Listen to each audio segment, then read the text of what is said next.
Estás en la estación correcta. De aquí y de allá. El programa que a través de las ondas hercianas lleva hasta tus oídos lo más relevante en salud, cultura y deporte de la UAPS Y otras instituciones. Porque te informamos de lo que pasa aquí. pero también de lo que pasa allá. Por el 1180 AM, Y en Facebook, Comunicación Radio WAPS. con las voces de Ángeles Lara. Y Ángel Mejía. De aquí y de allá.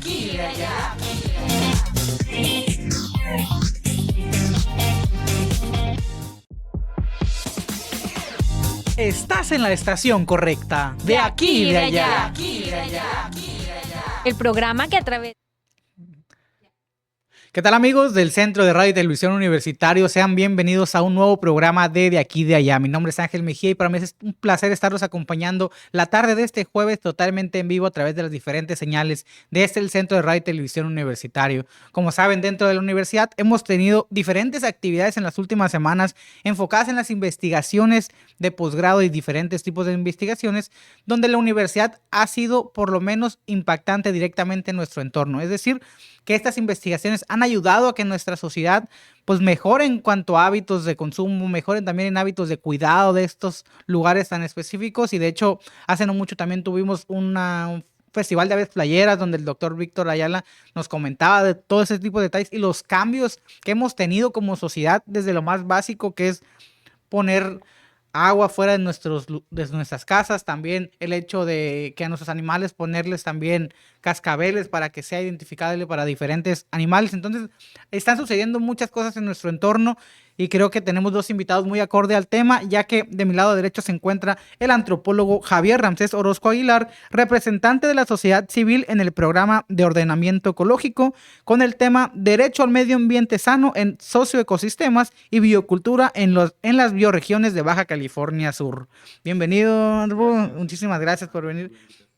Y de mi lado izquierdo se encuentra el doctor Fernando Eduardo China Gutiérrez, investigador por México y comisionado en el Guyaki Jardín Etnobiológico de Baja California Sur del CIBNOR. Bienvenido. Buenas tardes, muchas gracias. Ok, no sé quién guste iniciar platicándonos un poco del tema. Iniciamos con usted, ¿le parece? Sí, claro, pues una de las circunstancias cuando presento mi tema, generalmente surgen las dudas sobre las palabras compuestas, ¿no? Sobre socioecosistemas, biocultura, bioregión, concretamente.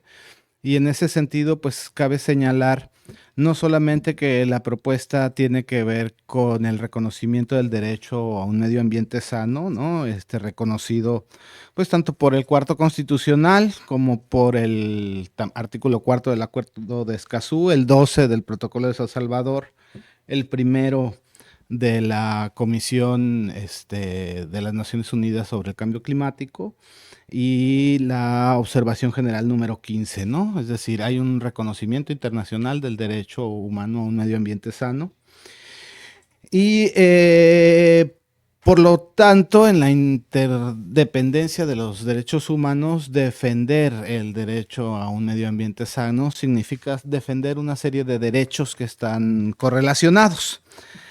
Concretamente, me gustaría a mí centrarme en algunos que resultan importantes para la gestión territorial, que es básicamente lo que nosotros analizamos inter y transdisciplinariamente, ¿no? Son las prácticas de territorialización y el ejercicio propiamente del derecho humano en comunidades de Baja California Sur, en socioecosistemas de Baja California Sur, y era eso lo primero que quería aclarar, ¿no? Porque si desde los padres de la ecología, ¿no? Tansley, Drum, otros, se ha dicho que los ecosistemas integran a los seres humanos, ¿por qué la necesidad de integrar una categoría como la de socioecosistema? Y tiene que ver justamente con esta necesidad de comprender y de abordar necesariamente, interdisciplinariamente y transdisciplinariamente a las sociedades humanas, a los grupos humanos, a las bioculturas, dentro del funcionamiento ecosistémico, ¿no? La tradición, vamos a decirlo así, moderna, la episteme del conocimiento objetivo, tiende entonces a separar, ¿no? Que es un poco el paradigma antropocéntrico que rige en general muchos de los aspectos normativos de nuestra vida, de nuestra sociedad. Se ve reflejado, por ejemplo, en el programa de desarrollo urbano, por un lado, y el programa de desarrollo ecológico en dos ámbitos espaciales, como si se tratara de dos cosas diferentes, ¿no? En realidad están conectadas.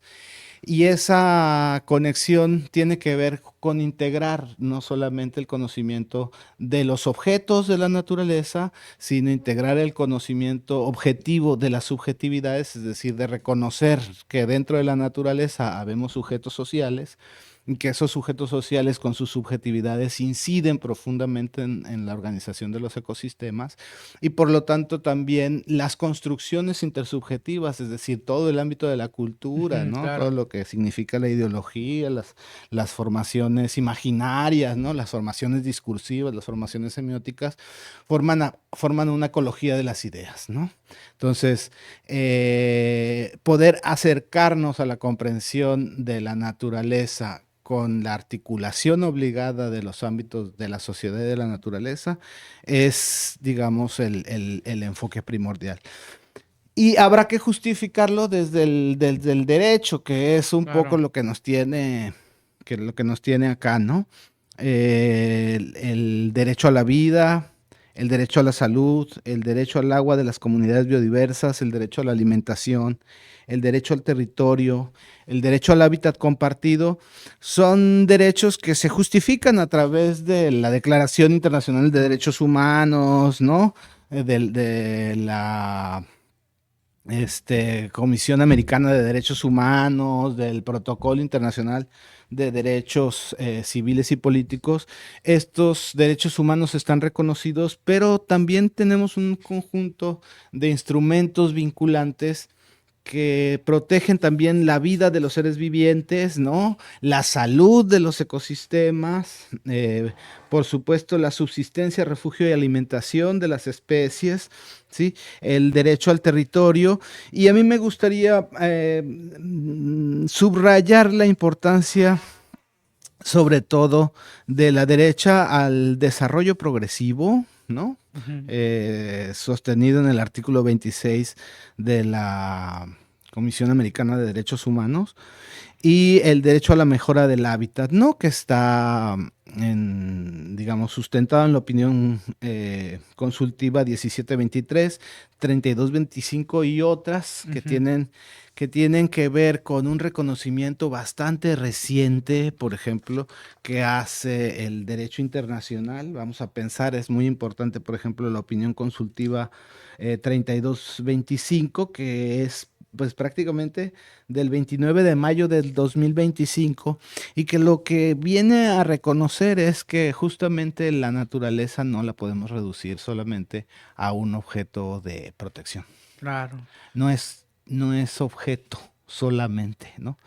Esa es la parte como epistémica y ontológica Claro. que nosotros queremos subrayar, porque no solamente adquieren los socioecosistemas y los ecosistemas una agencia, una protosubjetividad dentro del funcionamiento ecosistémico, sino que además de esto, adquieren necesariamente, en aras de articular los derechos humanos y el derecho ambiental y cumplir con los principios del derecho ambiental, requiere necesariamente de una comprensión interdisciplinaria, transdisciplinaria, donde el conocimiento es exactamente transdisciplinario, es complejo, no solo objetivo.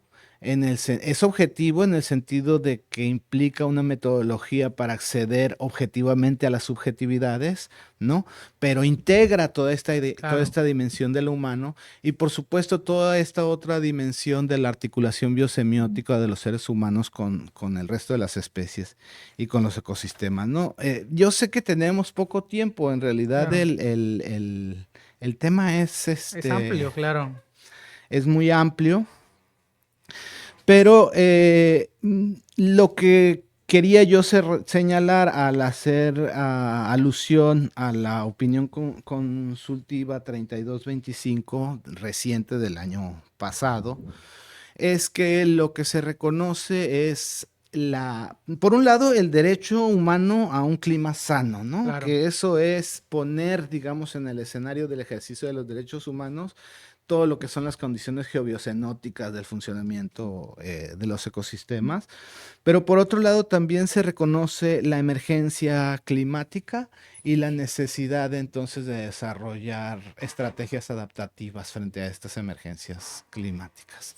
Entonces, el discurso de lo que estamos hablando acá es justamente de cómo podemos empezar a pensar esa necesidad de poder afrontar emergencias climáticas como es el deterioro Claro. gradual, irreversible del acuífero paceño, y eso tiene mucho que ver con no solamente la bioregión del Novillo, que es la bioregión que estamos abordando, sino que tiene que ver también muy profundamente con señalar las circunstancias de los socioecosistemas locales, concretamente de las rancherías y de los pueblos indígenas también de Baja California Sur, ¿no?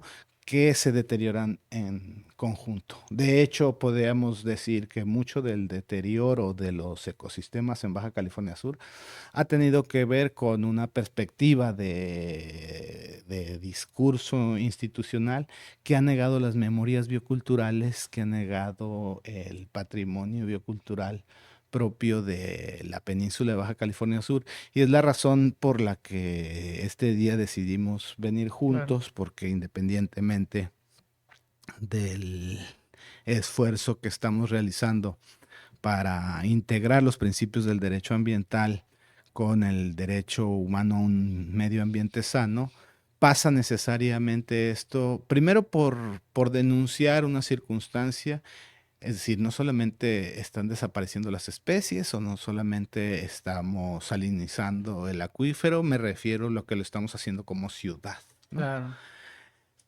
Sino que estamos también negando nuestras memorias bioculturales, ¿no? Y estamos dejando pasar un proceso de deterioro sistemático, es decir, las rancherías de la península de Baja California Sur son también socioecosistemas en peligro de extinción.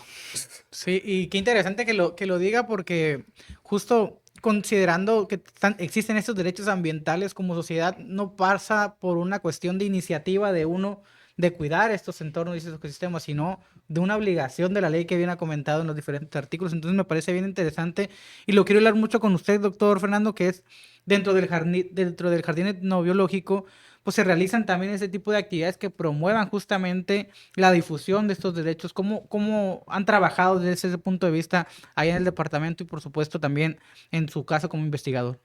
Sí, bueno, en Guyaki, el Jardín Etnobiológico de Baja California Sur, pues una parte de la misión es justamente la sistematización de estos conocimientos bioculturales. Entonces, realizamos o estamos iniciando, ¿no?, el trabajo de investigación en el Novillo, y también estamos buscando una vinculación comunitaria con el Rosario, ahí cerca con las personas que están manejando el santuario de los cactus. Okay. También hemos tenido algún poco de trabajo en la sierra, de San Francisco, con los rancheros, y ahora, bueno, con esta salida a Guerrero Negro, con la comunidad Cochimí, en donde la idea es, pues, trabajar una recuperación de los conocimientos ancestrales a partir del trabajo de los sanadores, y muy vinculado, pues, justamente con lo que es la medicina herbolaria. Entonces, la idea es plantas y animales, cómo se utilizan para, pues, para curar, ¿no? Y para, como hay muchos usos, ¿no? Digamos que es la relación de los seres humanos con la naturaleza. Justo le iba a preguntar eso porque me parece bien interesante cómo el llevar toda esta información a las comunidades y en general a la sociedad nos ayuda a comprender mejor la naturaleza. Entonces me gustaría preguntarle esas dos cosas. ¿Cuál es la importancia de que la gente sepa la relación entre cultura, sociedad y naturaleza? Y también de igual forma, pues, ¿cuál ha sido el alcance de toda esta información que han investigado y que se está trabajando dentro de las propias comunidades? ¿Ha mejorado? ¿Siente que sí ha impactado directamente o cómo ha funcionado a lo largo del tiempo? Pues es fundamental el conocimiento, ¿no? Si uno no lo conoce, no lo valora.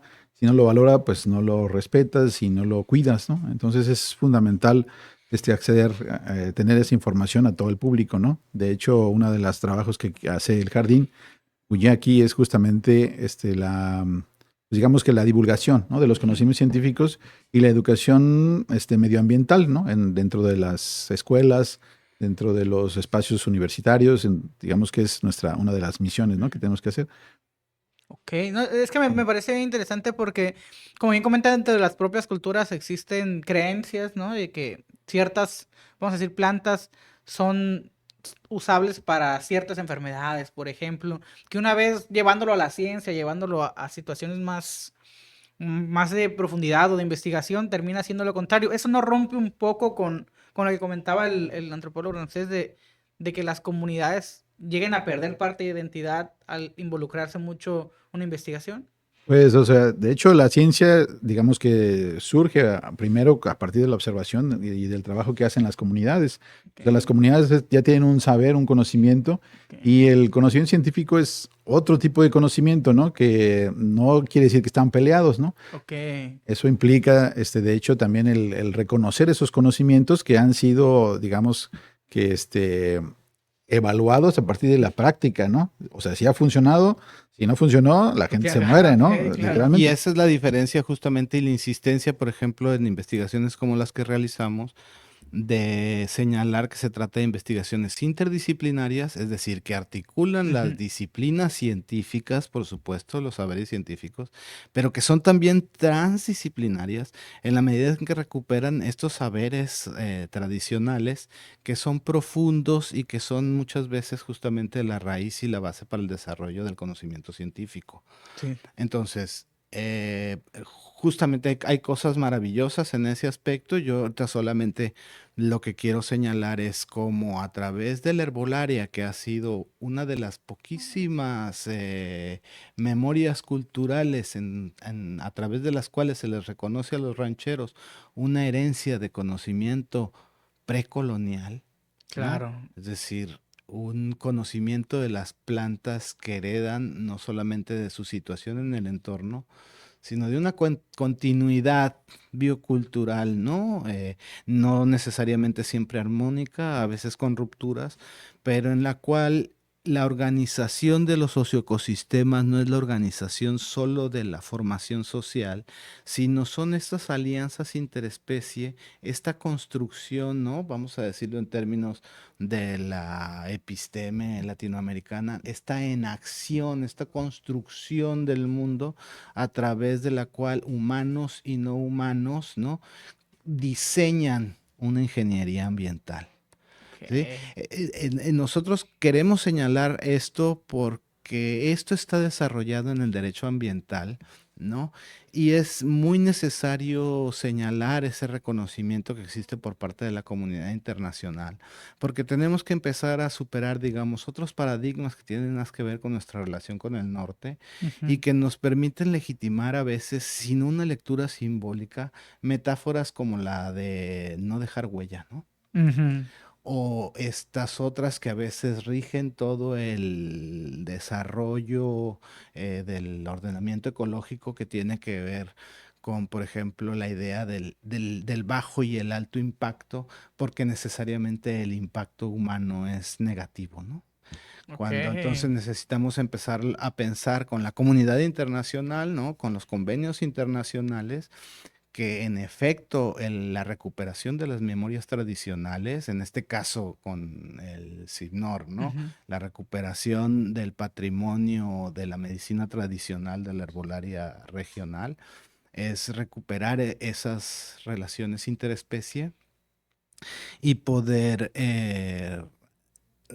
recuperar esa relación profunda de formación biosocial que existe en comunidades como la comunidad Cochimí, como las comunidades rancheras, ¿no?, como en huertas, como en milpas, como en ejidos, por ejemplo, que forman parte precisamente de una historia local y que cuando uno las revisa son socioecosistemas que han tenido su propio origen ecohistórico y que se han ido, por ejemplo, colocando en ciertos ecotopos peculiares, ¿no?, ¿no? Y teniendo un impacto específico. En este caso, en la bioregión del Novillo, para ser muy esquemático, que además hay que recordar que en el Novillo hay pequeñas pinturas rupestres, no son sitios mayores, pero hay símbolos muy claros, como los que platicamos la otra vez aquí, están también ahí presentes. Y entonces podemos ver cómo las rancherías en su origen ecohistórico emergen ligadas a ecotopos atados a pie de monte del Novillo, a los oasis a pie de monte, y cómo vamos a llamarlo así, ¿no? La colonización de los valles, en este caso del Graben, del Semigraben de La Paz, ya va a suceder hasta mediados del siglo XX, ¿no? Por ejidos, y que va a ser más o menos alrededor de los 60, ¿no? Casi saliendo ya el desarrollo estabilizador, que se va a iniciar un bombeo, digamos, con combustión interna, ¿no? Y que va a empezar, digamos, esta explotación a gran escala del acuífero, que es, digamos, la denuncia que habrá que hacer a otros ecosistemas, como son precisamente los que surgen del modelo civilizatorio contemporáneo y moderno, que es la ciudad misma, ¿no? El desarrollo urbano mismo como un esquema que dilapida los servicios ecosistémicos que le dan soporte, regulación, aprovisionamiento, etcétera.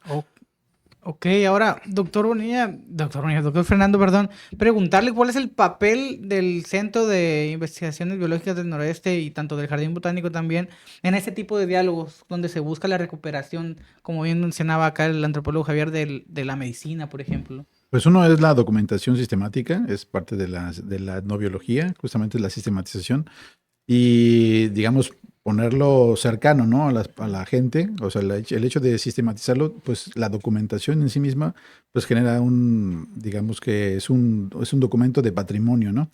Que se puede consultar, se puede informar y se fortalecen también a las comunidades, ¿no? Con esos conocimientos.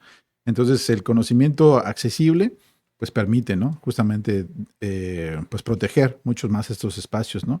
Y también las cosmovisiones, ¿no? Fortalece las cosmovisiones, fortalece también a las comunidades. Entonces, lo que hace el jardín y el CIBNOR, pues es eso, ¿no? Primero documentarlo como sistemáticamente y hacerlo accesible, ¿no? A la comunidad en general. Y ahora, ¿cómo funciona la relación entre, por ejemplo, la ciencia, las comunidades y, por supuesto, el marco legal que existe en todo eso? ¿No es complicado? ¿Llega a haber complicaciones? ¿Cómo funciona? Sí, hay complicaciones. El conocimiento, pues se construye, ¿no? Colectivamente. Y digamos que la ciencia, pues es un tipo de conocimiento que también está basado en el conocimiento, de las comunidades, ¿no? De la gente.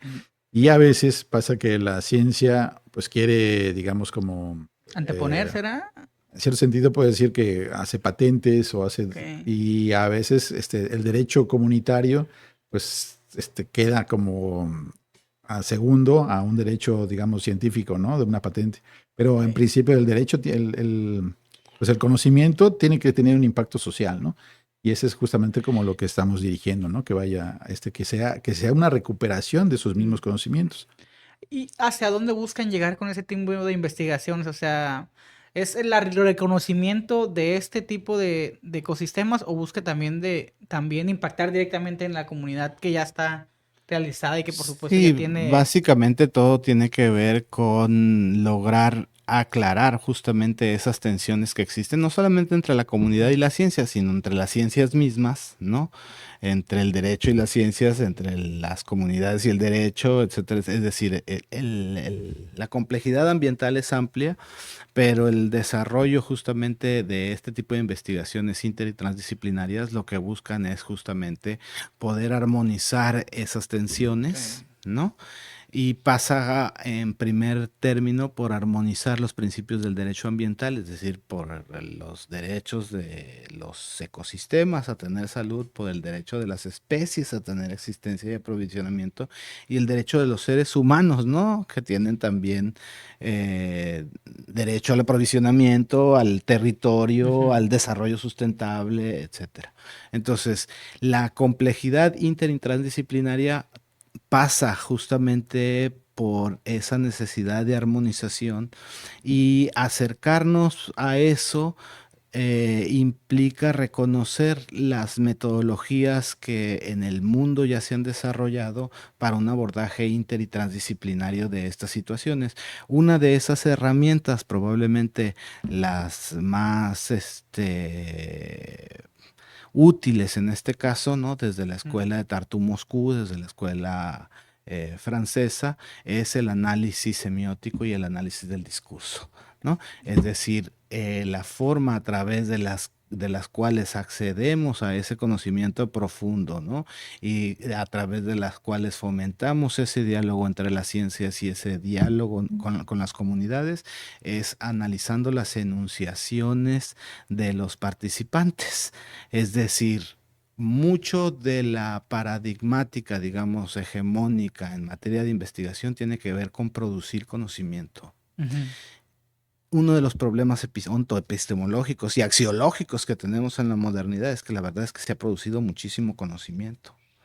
El problema es que no hay muchos trabajos sistemáticos para articular esos conocimientos que ya están producidos y poder ver cómo nos permiten descifrar la realidad como conjunto, ¿no? Y que la gente pueda participar activamente. Claro. En este caso, nosotros lo que pretendemos, en el caso del desierto central, es recuperar esa relación o poder hacer visible, no recuperarla en el sentido porque existe, está ahí, ¿no? Poder hacer visible esa relación de la comunidad Cochimí con las comunidades vegetales, ¿no? O de las rancherías del Novillo con las comunidades vegetales y con las comunidades vivientes, y hacerlo a través de sus propias enunciaciones, es decir, recuperando su propio imaginario, ¿no?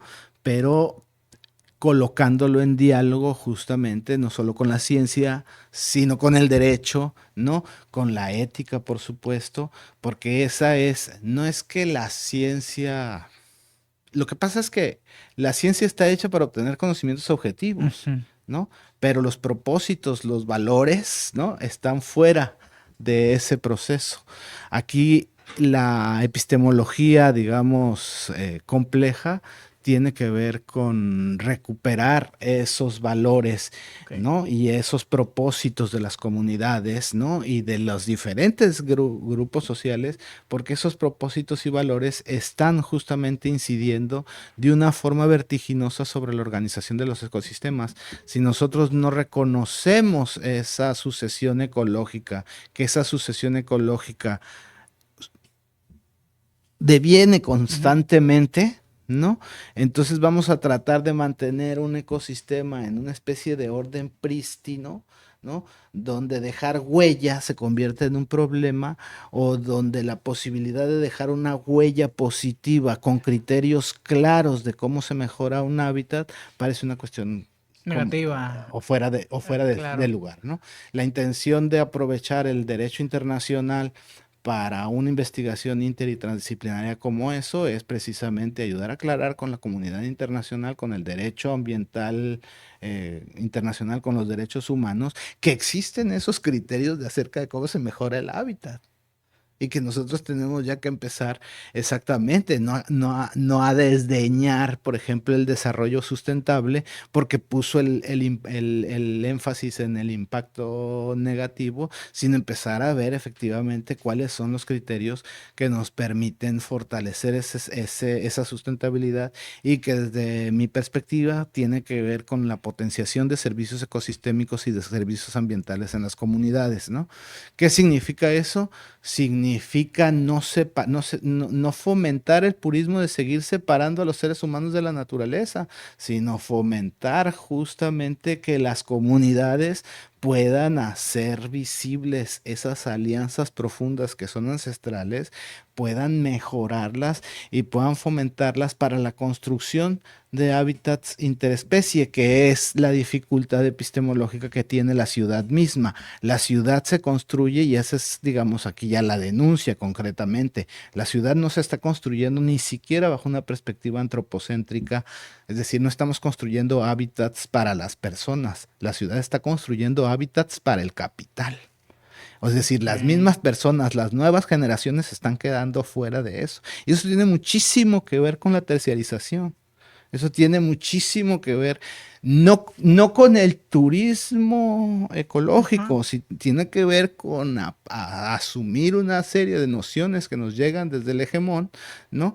Y que nos hacen exactamente ubicarnos en la perspectiva solo del turismo ecológico, cuando desde la perspectiva latinoamericana es el turismo rural, dentro de las perspectivas del turismo alternativo, el que pone el énfasis en que lo que tenemos que empezar a recuperar, a rescatar y que tenemos que empezar a visibilizar es la situación de la pérdida de los ecosistemas rancheros, de los ecosistemas indígenas locales, porque si no trabajamos en el rescate de esta medicina tradicional, si no trabajamos en la recuperación de la ranchería, no es que tengan que ser igual, no vamos a rescatar, no, o sea, ese es, digamos, el purismo con el que nosotros estamos, porque además ha sido una negación, ¿no? En el caso, por ejemplo, del pueblo Cochimí, desde muchas instancias se ha negado su presencia, a pesar de que existen estudios antropológicos realizados sobre la continuidad, ¿no?, de sus gentes en el desierto central.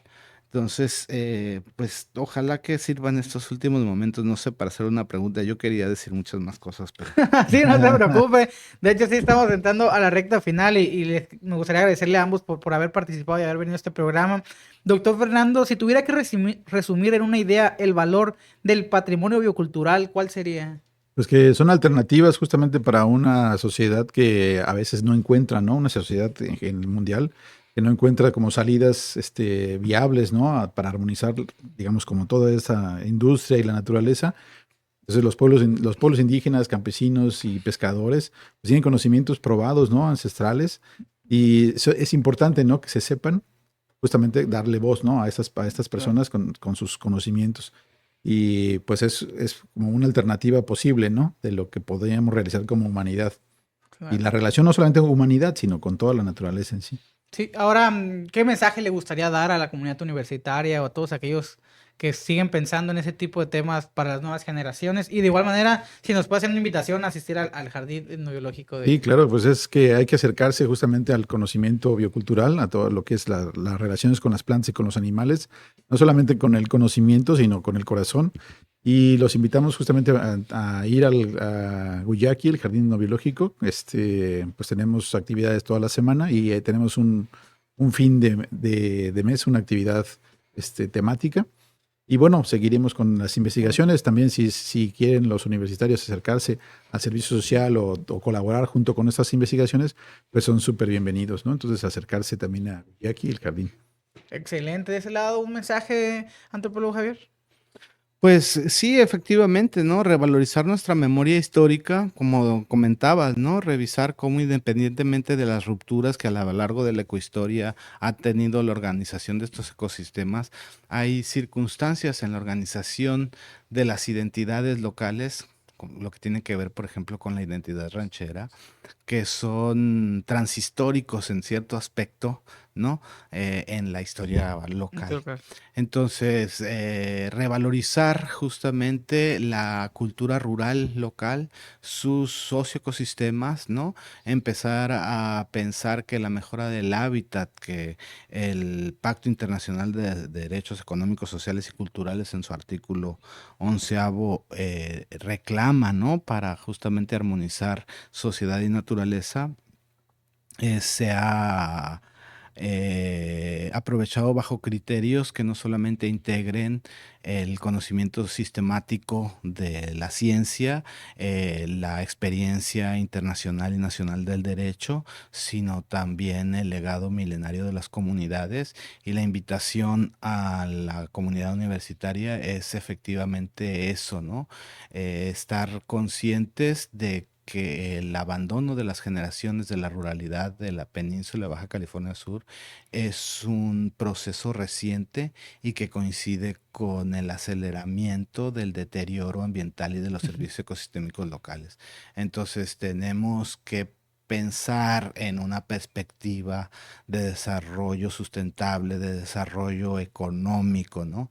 De pensar el derecho ambiental en clave de una productividad armónica con la naturaleza, y eso pasa necesariamente por recuperar, rescatar nuestra ruralidad, por reconocer nuestra relación biosocial con las otras especies, ¿no? Y por atender el llamado justamente del derecho internacional a que sean organizaciones interespecie de humanos y no humanos lo que fomentemos en la ruralidad y también en el ámbito del socioecosistema urbano para poder afrontar los desafíos de un cambio climático que es reconocidamente inminente y que, si bien probablemente en términos holocénicos la sociedad colonial, ¿no? Eurocéntrica no ha vivido, los pueblos peninsulares sí la vivieron y fueron exitosos, y poder abrevar en la prehistoria local, en la ecohistoria local, en los socioecosistemas locales y concretamente en el patrimonio de la medicina tradicional indígena y local de Baja California Sur, es una herramienta fundamental para empezar a construir nueva simbiosis con nuestras comunidades vivientes, ¿no? Excelente. Bien, amigos, después de toda esa información que esperamos les haya servido y haya sido de su agrado, son temas súper interesantes y que todavía se encuentran estas investigaciones en curso para que también participen y se adentren a estos temas tan interesantes y que a nosotros como sudcalifornianos, por supuesto, nos impactan directamente. Agradecerle a ambos de nueva cuenta por haber venido. A ustedes. Y, por supuesto, agradecemos en controles a mi compañera Ángeles Lara, que nos estuvo apoyando el día de hoy. También agradecemos a Gil, que nos ayudó con la cápsula, y a todos los demás involucrados en este programa de aquí de allá. Muchísimas gracias y nosotros nos vemos en una próxima ocasión. Mi nombre es Ángel Mejía y por supuesto les agradezco de su tiempo, su espacio y por supuesto su buena vibra. Nos vemos. Listo.